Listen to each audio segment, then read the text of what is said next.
Hi all, ನಾನು ಅರ್ಚನಾ. ನನ್ನ ಹತ್ರ ಕೆಲವು evil I protection wall hangings collections ಇದೆ. ಇದೆಲ್ಲ ಪ್ರೊಟೆಕ್ಷನ್ ಲೇಯರ್ ಆಗಿ ವರ್ಕ್ ಮಾಡುತ್ತೆ ಅಂತ ಹೇಳ್ತಾರೆ.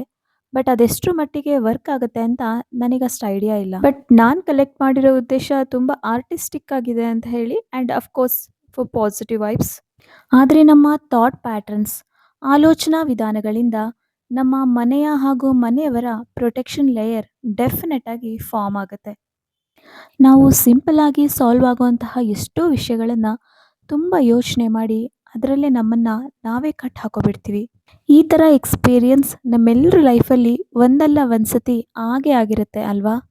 ಈ ಥರ ನಮ್ಮ ಆಲೋಚನೆಗಳಲ್ಲೇ ಬದುಕುವ ಬದಲಾಗಿ ವಿಚಾರಗಳು ನಮ್ಮನ್ನು ಯಾವ ಕಡೆ ಕರ್ಕೊಂಡು ಹೋಗ್ತಿದೆ ಅಂತ ಹೇಳಿ ಸ್ವಲ್ಪ ಗಮನ ಹರಿಸಿದ್ರೆ ನಮ್ಮ ಆಲೋಚನೆಗಳನ್ನು ನಾವು ರೀಸ್ಟ್ರಕ್ಚರ್ ಮಾಡ್ಕೋಬಹುದು. ಪಾಸಿಟಿವ್ ಅಲ್ಲ, ಮಿರಾಕ್ಯುಲಸ್ ಯೋಚನೆಗಳನ್ನು ನಾವು ಮಾಡೋಣ. ಅನವಶ್ಯಕವಾದ ಯೋಚನೆಗಳಿಂದ ನಮ್ಮನ್ನು ನಾವು ಕಟ್ ಹಾಕೊಳ್ಳೋದು ಬೇಡ. ಸೊ ನಾವು ಧ್ಯಾನದಲ್ಲಿ ಮಾತ್ರ ನಮ್ಮ ಆಲೋಚನೆಗಳ ಮೇಲೆ ನಿಯಂತ್ರಣವನ್ನು ಸಾಧಿಸಿ ಎಲ್ಲ ಕೆಟ್ಟ ದೃಷ್ಟಿಗಳಿಂದ ನಮ್ಮನ್ನು ನಾವು ಕಾಪಾಡ್ಕೋಬೋದು. Thank you so much.